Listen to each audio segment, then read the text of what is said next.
All right, bond has now been set for two teens accused in a shooting at a party in Hamblen County, one that left two teenagers dead and two others hurt.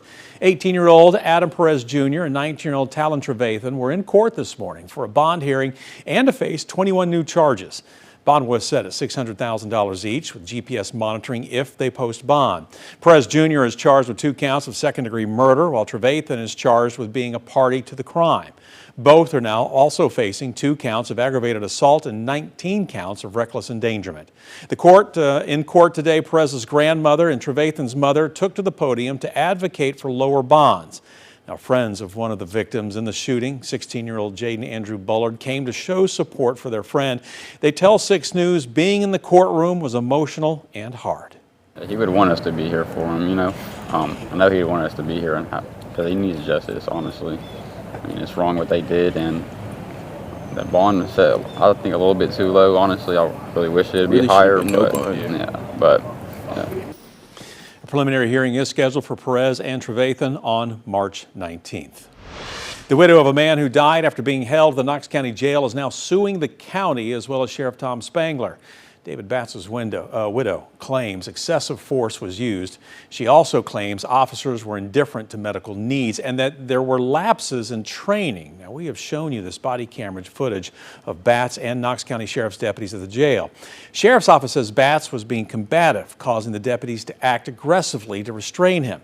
The autopsy report said Batts did suffer external injuries from this incident, but they did not factor into his death. Instead, the autopsy found the 46-year-old died from meningitis and sepsis.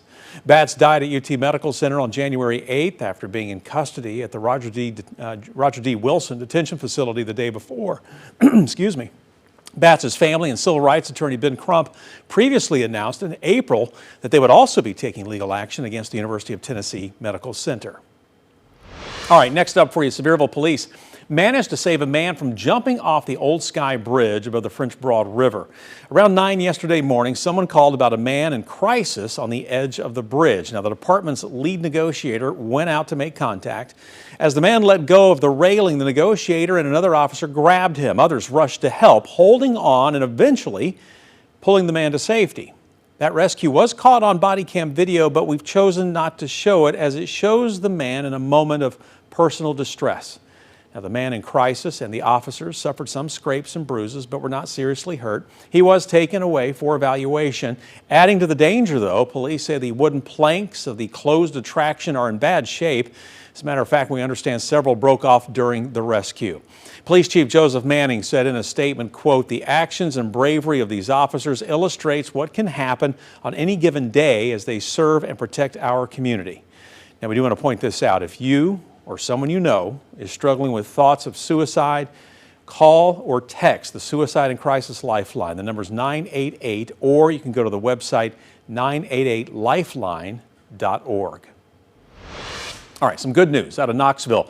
City went all last year without a single fire-related death. Fire officials say prevention and quick response played a big role, and they're sharing how families can help keep that progress going. The Knoxville Fire Department is calling it a major milestone. 0 fire-related deaths in 2025. Officials say education, prevention, and residents taking simple safety steps help make the difference. And while firefighters still responded to calls across the city, they say many fires were prevented from becoming deadly thanks to smoke alarms, fire-safe habits, and quick action. That's the first time that that's happened in roughly 36 years. That's big news for us. That's not something that's typical, especially in the city the size of Knoxville. We've got roughly 200,000 people, and you just don't see that in cities our size. Fire officials say they plan to continue community education efforts throughout the year with programs in schools and neighborhoods aimed at keeping that momentum going throughout the year. All right, next for you tonight on the 7. Tonight, the Great Smoky Mountains National Park continuing to ask for help to identify an assault suspect. This all happened in the Deep Creek area on the North Carolina side of the park back on the night of December 22nd. We're told the victim approached 2 cars believed to have been involved in a crash in the picnic area. When they did, the park says one of them, a white SUV, drove away. We're told the driver of the other car, a silver or gray pickup with a lift kit, motioned for the victim to come over to the vehicle. That's when the park says the driver of the pickup pointed a gun at the victim. Now, we're told the victim ran, hearing gunshots being fired from the area. The National Park says the SUV, the pickup, and a third vehicle believed to be with the group, a gray car, fled toward Bryson City, North Carolina, which is outside of Cherokee. Now, the suspect is described as a thin male. We're told he's thought to be in his late teens, early 20s, and had a thin mustache. If you know anything about the case, maybe you saw something, you are asked to call the National Park Service tip line at 888-653-0009. For our final Big 7 story for you tonight, a fired Clinton High School teacher charged in a grade-changing investigation has now taken a plea deal. Attorneys who represent Clay Turpin say that he has entered a judicial diversion agreement for misdemeanor charges. Under the agreement, Turpin has been sentenced to serve 11 months and 29 days on probation. Once this period is over, he could be eligible to have the charges against him expunged. Now, in 2024, Turpin and another teacher were fired from Clinton High School after the Anderson County Sheriff's Office began investigating grade manipulation at the school. Turpin was charged with 22 felony counts of destruction or tampering with government records the following May. A guidance counselor was also charged with 2 counts of destruction or tampering with government records. And amid the investigation, Clinton High School principal Daniel Jenkins resigned.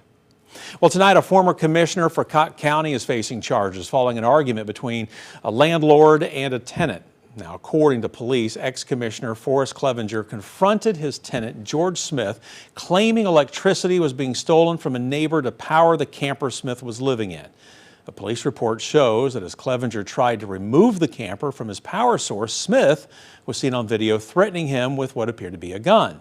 Clevenger then reportedly pulled out a 9mm pistol and shot Smith twice. First responders treated Smith for minor injuries at the scene. Officers discovered that Smith's weapon was actually a BB gun. Now, Clevenger is a convicted felon, so he was charged with unlawful possession of a weapon. Smith was charged with aggravated assault.